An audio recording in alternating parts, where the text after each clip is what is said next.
Uma barafunda caótica de barris de óleo e material de bordo. Já falei da disposição dos objetos no porão. Na coberta inferior havia espaço suficiente para meu corpo, como já afirmei, entre os barris de óleo e a ponte superior. Um espaço foi deixado vago ao redor da grande escotilha e vários outros espaços consideráveis foram mantidos por entre a carga. Junto ao buraco aberto por Augustus na antepara havia espaço suficiente para um barril inteiro, e nesse recesso eu me encontrava no momento confortavelmente instalado. Na altura em que meu amigo reganhou a salvo seu beliche e reajustou as algemas e a corda, o dia já rompera por completo. Escapáramos mesmo por um triz, pois mal ele arrumara as coisas, o imediato desceu com Dirk Peters e o cozinheiro.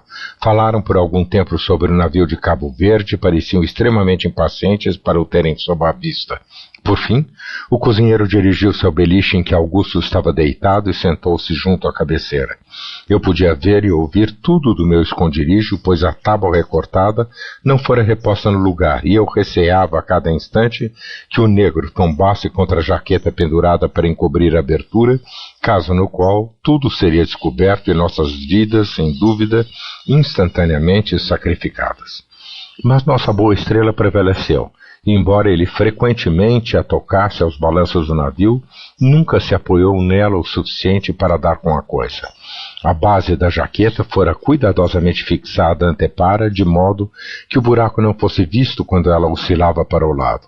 Todo esse tempo o tigre permaneceu deitado ao pé do beliche e parecia ter recobrado algo das suas faculdades, pois podia vê-lo de tempos em tempos abrir os olhos e respirar bem fundo. Após alguns minutos, o imediato e o cozinheiro subindo, deixando Dirk Peters para trás, o qual, tão logo eles partiram, veio e sentou-se no lugar ainda há pouco ocupado pelo imediato.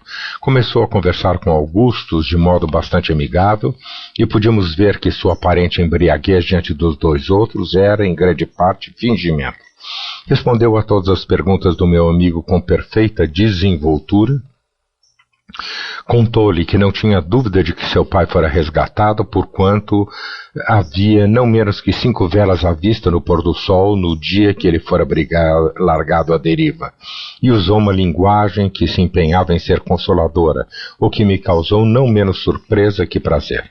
A bem dizer, comecei a nutrir esperanças de que Peters nos pudesse servir de instrumento para enfim recuperar a posse do brilho, e essa ideia eu mencionei a Augustus assim que encontrei oportunidade. Ele julgava a coisa possível, mas insistiu na necessidade de nos atermos à maior cautela nessa tentativa, já que a conduta do mestiço parecia instigada apenas pelo mais arbitrário capricho. Aliás, era difícil dizer se ele tinha em algum momento o espírito são.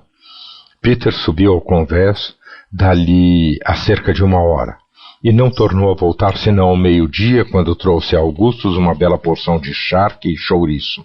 Quando fomos deixados sozinhos, comi minha parte com efusão, sem me dar ao trabalho de passar pelo buraco.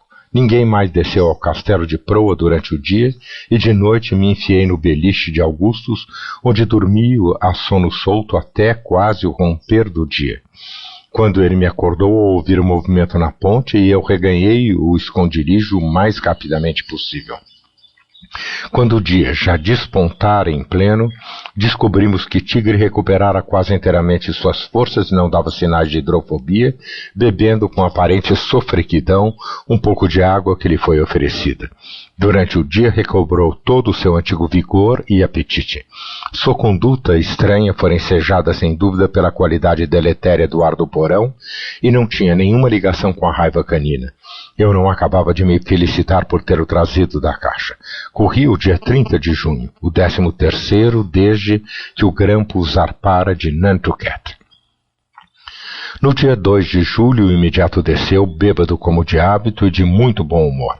Achegou-se ao beliche de Augustus e, dando-lhe um tapa nas costas, perguntou-lhe se a portaria direito caso soltasse e se prometeria não voltar à cabine. A isso, é claro, meu amigo respondeu com uma afirmativa e o rufião o pôs em liberdade depois de fazer beber de um frasco de rum que tirou do bolso do seu casaco. Ambos subiram então ao convés e não vi Augustus por cerca de 3 horas. Ele desceu então com a boa nova de que obtivera permissão para circular por onde quisesse no brig, contando que não passasse do mastro principal e que mandaram dormir como de costume no castelo de proa. Trouxe-me também um belo jantar e uma senhora provisão de água. O brig ainda cruzava em busca do navio de Cabo Verde e agora se achava à vista uma vela que julgavam ser aquela em questão. Como os eventos dos 8 dias seguintes foram de pouca importância e não tiveram relação direta com os principais incidentes da minha narrativa, lanço-me aqui em forma de diário por não querer omitir-os de todo. 3 de julho. Augustus forneceu-me 3 cobertores, com os quais arrumei uma confortável cama em meu esconderijo. Ninguém desceu durante o dia, exceto meu companheiro. Tigre se instalou no beliche bem junto à abertura e dormiu pesado, como se ainda não estivesse inteiramente recuperado das sequelas de sua doença. Ao cair da tarde, uma rajada de vento surpreendeu o brig antes que se pudesse recolher vela e por pouco não o emborca. A rajada, entretanto, abrandou de imediato e outra avaria não houve além do velacho que se rasgou ao meio. Dirk Peters tratou Augustus o dia todo com grande bondade e entabulou com ele uma longa conversa a respeito do Oceano Pacífico e das ilhas que visitara naquela região. Perguntou-lhe se não gostaria de realizar com os amotinados uma espécie de viagem de exploração e recreio naqueles quadrantes, e disse que os homens pouco a pouco se inclinavam às ideias do imediato. A isso Augustus achou melhor responder que muito lhe agradaria embarcar em tal aventura, já que nada melhor se podia fazer e que tudo era preferível a uma vida corsária. 4 de julho.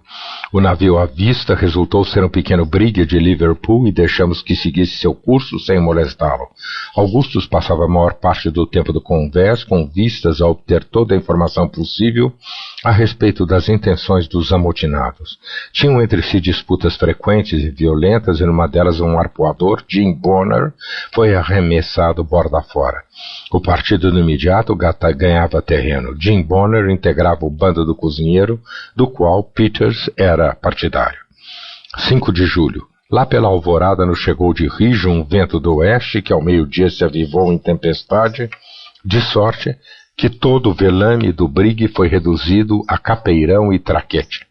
Ao recolher o velacho, Sims, um dos auxiliares de bordo e integrante do bando do cozinheiro, caiu borda fora, estando já bastante embriagado, e afogou-se sem que se fizesse nenhuma tentativa de salvá-lo. O número total de pessoas a bordo era agora 13, a saber, Dick Peters, Seymour, o cozinheiro negro, James, Greeley, Hartman, Roger e William Allen, do partido do cozinheiro, o próprio imediato, cujo nome nunca vinha a saber, Absalom Hicks, Wilson, John Hunt e Richard Parker, do outro partido, mais Augustus e eu. 6 de julho. A tempestade durou o dia todo, soprando em brutais saravadas, seguidas de chuva. O brig fez boa quantidade de água pelas costuras e uma das bombas foi mantida em funcionamento contínuo, sendo Augustus forçado a bombear com os outros. Bem no crepúsculo, um grande navio passou perto de nós sem que fosse percebido, senão quando ao alcance da voz. O navio, supôs-se, era aquele que os amotinados estavam à espreita. O imediato saudou, mas a resposta perdeu-se no bramido da tempestade. Às 11, embarcamos num vagalhão a meia nau, o qual arrancou boa parte da murada de bombordo e acarretou algumas outras avarias leves. Por volta do amanhecer o tempo serenou e ao raiar do sol já quase não ventava. 7 de julho. O mar esteve encapelado durante o dia todo e o brig, sendo leve, jogou tremendamente. Muitos objetos no porão soltaram-se, como pude ouvir distintamente do meu esconderijo. Sofri um bocado de enjoo. Peters teve nesse dia uma longa conversa com Augustus e lhe disse que 2 do seu grupo, Greeley e Allen, tinham se bandeado para o imediato, determinando a virarem piratas. Fiz várias perguntas a Augustus, que não as compreendeu por completo. Durante parte da tarde, o navio começou a fazer muito mais água. Pouco se podia fazer para remediá-lo, pois sua causa era a fadiga do brig e a água se insinuava pelas costuras.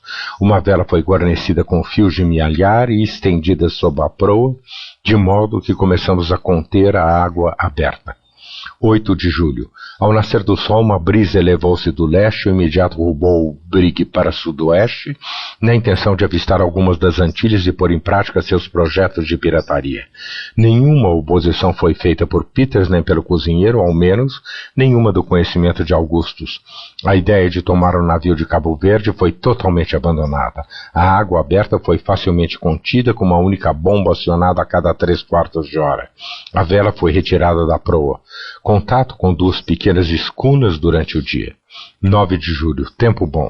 Todos os braços empregados em reparar a murada. Peters teve outra longa conversa com Augustus e explicou-lhe mais claramente do que fizera até então. Disse que nada o induziria a associar-se às ideias do imediato, insinuou mesmo sua intenção de lhe arrancar o brigue das mãos. Perguntou ao meu amigo se poderia contar com sua ajuda em tal hipótese, ao que Augustus respondeu que sim, sem hesitação.